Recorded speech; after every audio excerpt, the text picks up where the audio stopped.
তাকে বিদেশে চিকিৎসা নেওয়ার জন্য তাকে এবারেও বলা হয়েছে, সে শেষ মুহূর্তে বলেছে না, আমার দেশ বাংলাদেশ, আমি এই দেশেই শেষ নিঃশ্বাস ত্যাগ করতে চাই, আমি বিদেশে যেতে চাই না।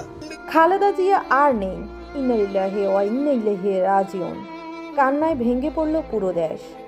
আজ বাংলাদেশের আকাশটা যেন ভারী হয়ে আছে। আজ বাতাসেও যেন কেবল একটাই শব্দ, খালেদা জিয়া আর নেই। একজন মা, একজন নেত্রী, একজন আপোষহীন সংগ্রামী নারীর চিরবিদায়। এই খবরে কান্নায় ভেঙে পড়ছে পুরো দেশ।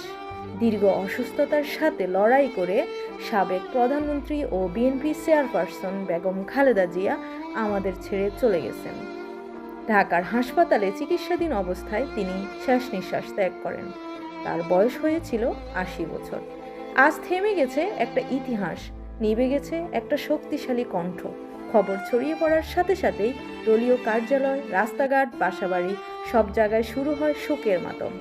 অনেকে কান্নায় ভেঙে পড়েন, কেউ তার ছবি বুকে জড়িয়ে ধরেন, কেউ চোখের পানিতে শুধু একটাই কথা বলেন, ম্যাডাম আপনি আমাদের এত তাড়াতাড়ি ছেড়ে যাবেন ভাবিনি। খালেদা জিয়া শুধু একজন রাজনীতিবিদ ছিলেন না, তিনি ছিলেন লক্ষ মানুষের ভরসার নাম।